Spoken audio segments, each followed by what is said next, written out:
Bonjour à toutes et à tous. Aujourd'hui, je vais vous faire une petite vidéo plus spéciale altcoin sur un point technique.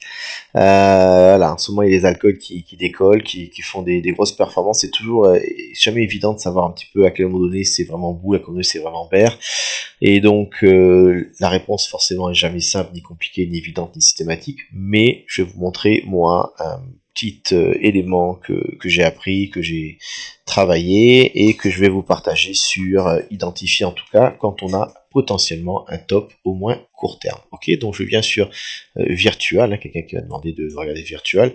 Donc on a un token qui a fait des performances absolument débiles depuis octobre. On est à 10 000%, voilà, et ça continue à monter, on continue, j'achète maintenant, c'est très compliqué à réfléchir.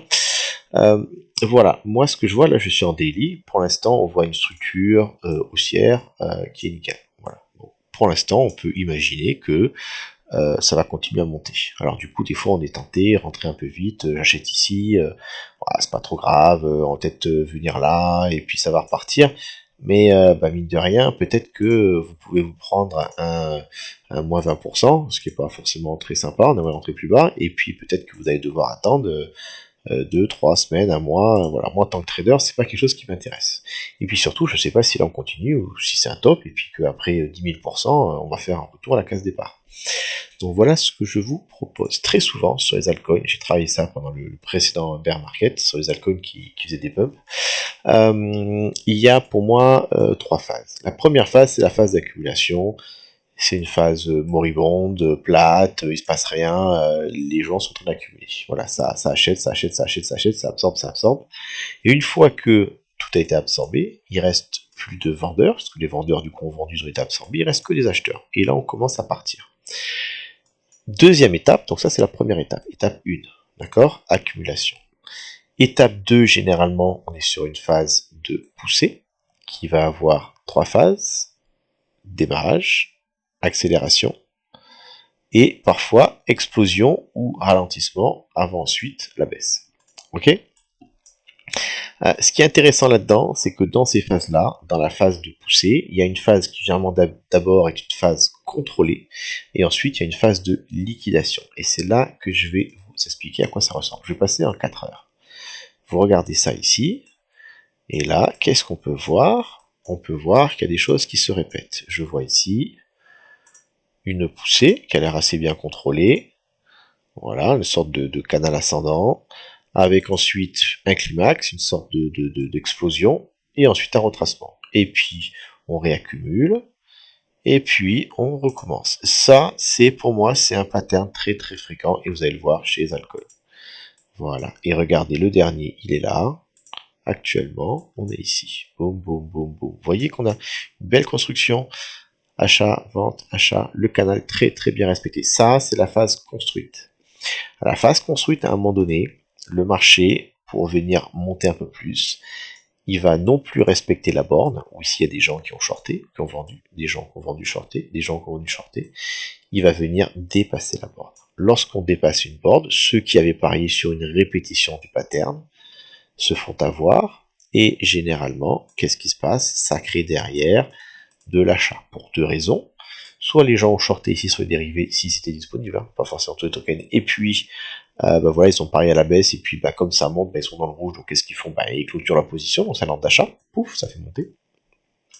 Soit ce sont des gens qui avaient parié du coup à la continuation, ok, j'en ai vendu, ah zut, on fait une cassure au-dessus, on imagine qu'il va y avoir maintenant une continuation haussière, je rachète, c'est le même principe, je rachète plus haut, parce que je me suis trompé, j'ai vendu ici, du coup j'en ai plus, et ça continue à monter, j'en reveux, et voilà. Ok. Ce qu'il faut comprendre, généralement, dans ce pattern-là, lorsqu'on a un canal bien dessiné, lorsqu'on sort du canal, ici on était sur une phase que j'appelle contrôlée, donc avec des acheteurs et des vendeurs, quelque chose qui est raisonné. Quand on sort ici, et on peut continuer, excusez-moi, surtout on peut continuer, parce que du coup c'est un cycle où une fois que j'ai vendu, je peux racheter. Une fois que j'ai vendu, je peux racheter. Là, ici, on vient taper dans la fourmilière, on vient créer les liquidations, on vient créer l'erreur, et ce genre de choses, on peut ne le faire qu'une fois, ou du moins pas souvent.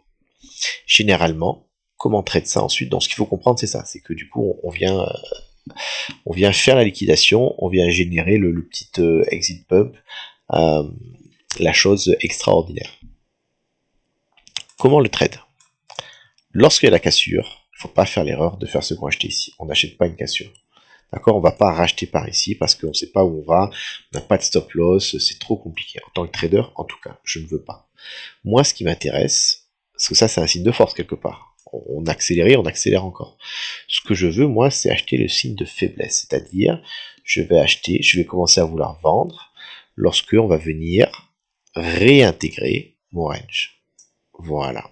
Alors réintégrer, ça veut dire vraiment faire de la clôture à l'intérieur. C'est pas venir faire une petite mèche et puis repartir. Parce qu'une fois que je suis sorti de mon range, ce range peut devenir un support pour une continuation haussière. Ça c'est possible, ça existe. C'est pas très fréquent, mais ça existe. Ok?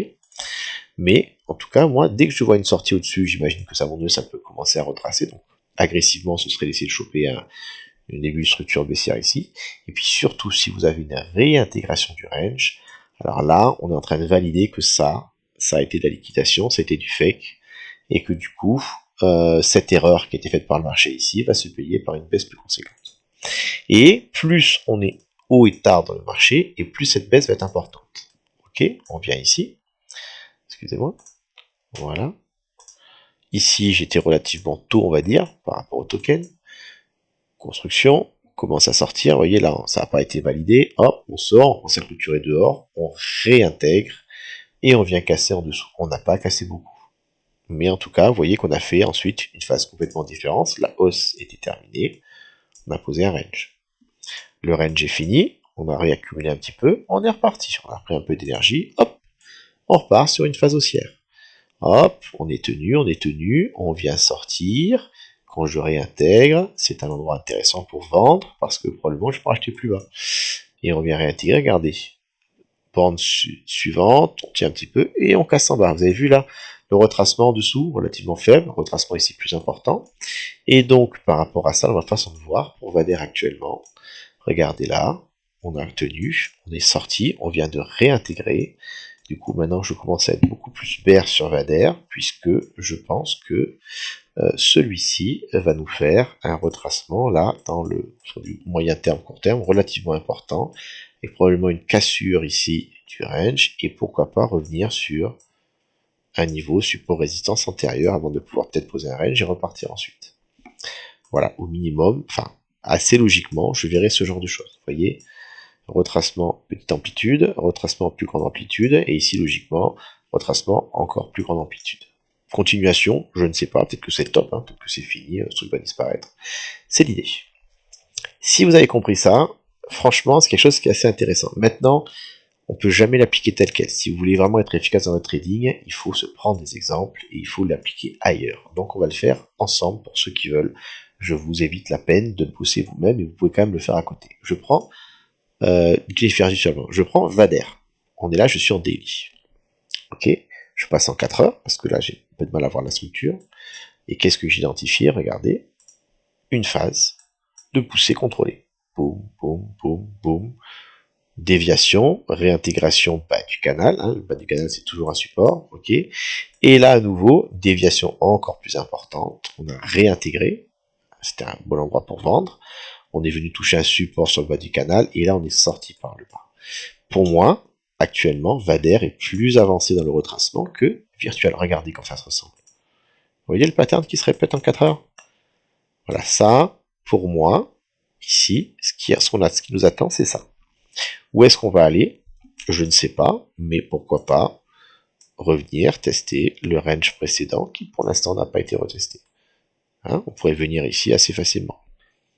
Ou autre, ou continuation, je ne sais pas. Mais en tout cas, pour l'instant, le token est bear. Alors la baisse est déjà assez importante, mais moi, en tant que trader efficace, en tout cas, ici, là, j'aurais été particulièrement attentif, réactif, et j'aurais agi, éventuellement par palier, en voyant la baisse qui arrive, en anticipant ça. Surtout que j'ai eu la déviation par le haut. Tant qu'on est dans le canal, je vais être moins agressif, mais déviation par le haut, quand la baisse commence à être violente, vraiment, pour moi, c'est un gros signe. On a pris Vader, on va attaquer AGLD, sur lequel je suis actuellement.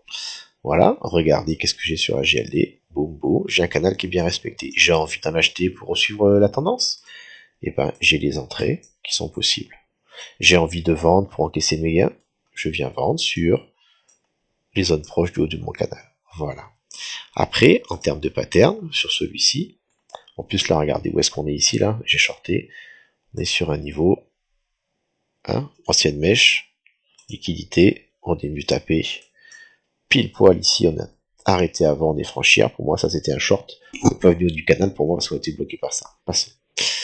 Voilà, peut-être que celui-ci va encore continuer à venir nous faire un rebond ici comme ça, éventuellement je pourrais tenter d'entrer ici, le stop loss il est assez facilement identifiable, la target est assez facilement identifiable également, c'est intéressant, et si à un moment donné il nous refait une sortie du canal, voilà, encore plus importante, encore plus bear entre guillemets, à la réintégration, ou en tout cas déjà aussi de renversement court terme de structure, j'aurais envie d'être assez agressif sur la vente, d'autant plus que comme vous pouvez le voir sur AGLD, ça fait longtemps qu'on est haussier, et donc forcément en donné, plus on est haussier longtemps, plus la probabilité de la baisse augmente.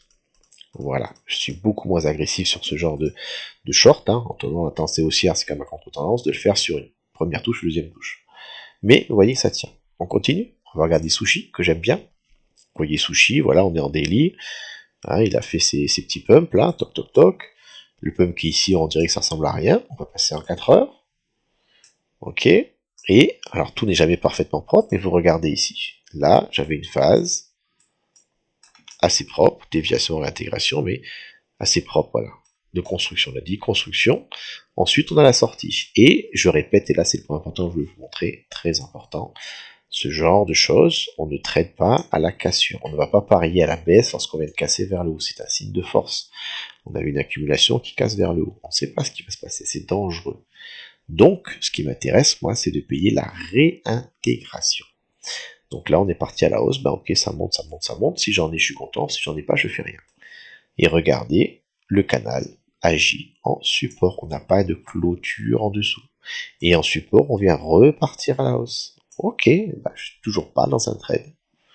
Éventuellement, là, je peux voir que j'ai une réjection assez forte un peu avant le suivant. On est en train de faire un double top potentiellement baissier. Et sur quoi est-ce qu'on vient? Finalement, un dernier rebond en support. Vous voyez qu'il a quand même bien tenu, il avait envie de tenir. La réintégration. L'avantage, c'est que ici, j'ai ma réintégration bear. J'ai entre guillemets un stop loss. Et vu la poussée qui a été faite, qui était vraiment haute, avec une grosse ici liquidation, grosse explosion entre guillemets, je peux m'attendre à quelque chose qui va avoir de l'amplitude, et donc qui m'intéresse. Si je parie à la baisse, c'est pas pour faire 1%, c'est pour faire un peu plus. Voilà, et après regardez, on recommence, une fois que la baisse est terminée, on commence à poser un range. Si vous n'avez pas fini de clôturer ce que vous aviez, quand vous voyez que c'est à plat, c'est le moment de sortir ou d'acheter un retour sur le support pour espérer repartir, faire un cycle suivant. Donc, quand vous avez comme ça des altcoins qui pump, je rentre quand? Et ben, voilà mon conseil. Où est-ce que j'en suis dans le cycle? Est-ce que je suis dans une phase construite? J'achète un retour sur le canal. Est-ce que je suis dans une phase exponentielle? Tout le monde en parle, c'est des gros pourcentages. Oulala, danger. Moi, j'ai pas envie de jouer là-dedans, c'est trop compliqué. Je vais attendre une réintégration de canal avant. Et si je veux racheter, je vais attendre qu'on revienne sur une zone horizontale. On continue. XRP. XRP, vous l'avez tous vu, on était à 50, on est monté à 3, etc. Je passe en 4 heures. D'accord? Et qu'est-ce que j'ai sur XRP? Un canal assez bien défini. Et on a le même pattern qui recommence.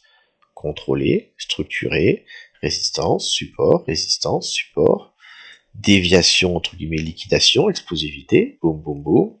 Est-ce que je veux shorter ici un truc qui a déjà fait autant? Non, forcément. On vient, touche, support, alors c'est pas évident, on peut voir c'est une intégration, mais ça ne l'est pas trop, puis à un moment donné, vraiment, paf, on passe en dessous, on tient en dessous, on vient tout de suite sur le bas du canal, ce sont des zones vraiment, si vous voulez faire des traders, il faut prendre vos take profit là-dedans, on sécurise, et ensuite, on arrive sur un range qui va pas être posé comme ceux d'avant, plus bas, mais qui est posé là. Donc là, entre guillemets, pour l'instant, quand je regarde ça, je me dis que XRP, j'aimerais pas rester trop longtemps en position short, parce que ce truc a le potentiel de pouvoir faire une continuation haussière, puisqu'il a tenu ici un range à plat, après une hausse. En soi, probabilité à la continuation haussière. Voilà, mais en tout cas, on va identifier des signes de force et de faiblesse. Sur Bitcoin, ça marche pas très bien, hein, ça marche pas partout, ça marche pas tout le temps. Plutôt sur les altcoins, je vous le montre. Voilà, ici, ok, on a une phase explosive, on est parti, boum, boum, boum, ça monte, ça monte. Est-ce que c'était bien défini? Non, c'est pas terrible. On a une déviation, ça tient en support, on retente, vous voyez, on réintègre, mais tout en maintenant une structure haussière. Donc quand vous pariez à la baisse là-dedans, là c'est compliqué là. Il faut sortir très très vite, c'est super dur. Ensuite, ici, on n'a pas dévié vers le haut, mais on est sorti du canal vers le bas. Donc c'est moins bear que quand on fait ça.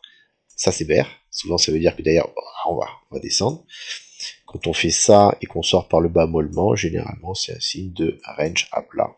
Il n'y a pas eu de liquidation, donc c'est moins problématique. Vous voyez, derrière, ça continue un petit peu encore. Donc sur Bitcoin, ne vous fiez pas trop à ça, ça marche beaucoup moins bien, mais sur les altcoins que vous aimez, vous pouvez tout à fait faire le test. Je vous prends un petit peu n'importe quoi, du Tao. Et ben regardez du Tao, qu'est-ce que j'ai sous les yeux là? Je tombe au pif, je vois ce genre de choses. J'ai un beau canal, et ben c'est parti, hop, on recommence, j'achète, je vends, j'achète, je vends, je vais pas acheter, tant pis j'en ai plus, je sors ici, non ça tient en support, je sors encore plus fort, et là d'un coup cette fois-ci c'est le signe réintégration, on va au bas du canal qui devient support, on l'a vu ensemble ça.